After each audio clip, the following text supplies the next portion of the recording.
So the very simple question that the American people are asking is, where was the Fed, where was the chairman of the Fed in terms of observing the recklessness, the speculation, the casino-type activities that were taking place on Wall Street, which precipitated this major economic decline?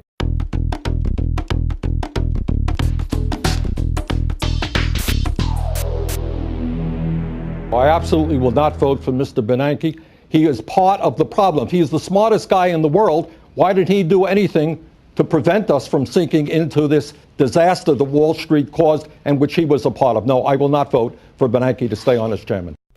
I've recently put a hold on the renomination of Ben Bernanke as chairman of the Fed. And I'm going to do everything that I can to see that he is not reappointed. Now, why am I doing that?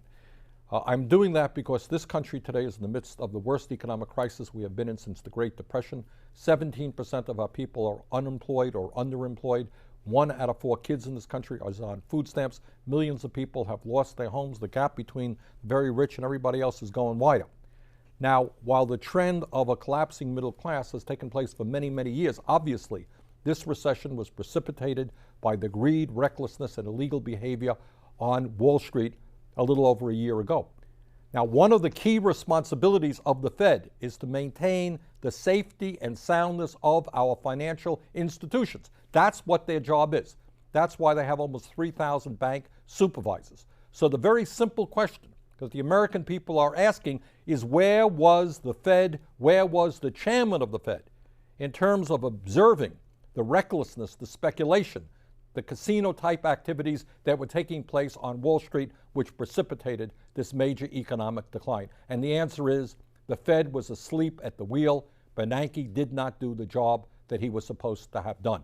So for that reason alone, Mr. Bernanke should not be reappointed. But then we have to ask, what did he do after the financial collapse? Was he paying attention to the middle class and working families of this country, or was he primarily preoccupied with the well-being of large financial institutions on Wall Street? I think the record is pretty clear that his worry was not the economy, was not creating decent paying jobs or protecting consumers. Now, one of the responsibilities that the Fed has is to protect consumers. The chairman of the Fed could have said to the bailed out financial institutions, you know what?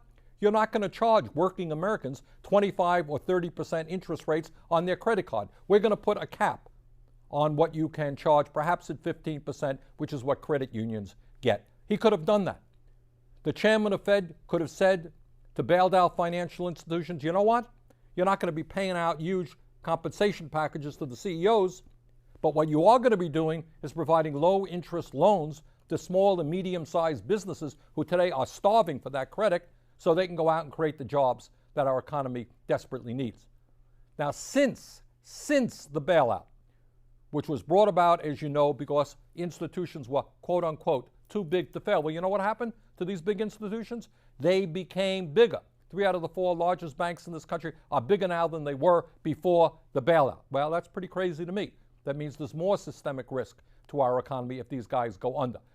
The chairman of the Fed should be doing what they're doing in the United Kingdom, what many economists are calling for right now, and that is, if an institution is too big to fail, it's too big to exist, let's start breaking them up. And lastly, what this chairman, Mr. Bernanke, is not doing is providing the kind of transparency that the American people want regarding this very, very powerful institution called the Fed. When Bernanke came before my committee, and I'm on the budget committee, and I said, Mr. Bernanke, you have lent out trillions of dollars in zero interest loans to some of the largest financial institutions in America. Can you please tell me the names of those institutions and what the terms and agreements were? And Mr. Bernanke said, no, not going to tell you. Well, I happen to think the American people are entitled to have that information, and Bernanke is not giving it to us. So we need a new chairman, somebody who is going to pay attention to small and medium-sized business, somebody who's going to do everything that he or she can to grow our economy, create decent paying jobs, somebody who's going to protect consumers against outrageously high interest rates on their credit cards, and somebody who is going to stand up for ordinary people. So I'm going to do my best to see that Mr. Bernanke is defeated, and I hope in that process I can have the support of millions of people throughout this country. Thanks very much.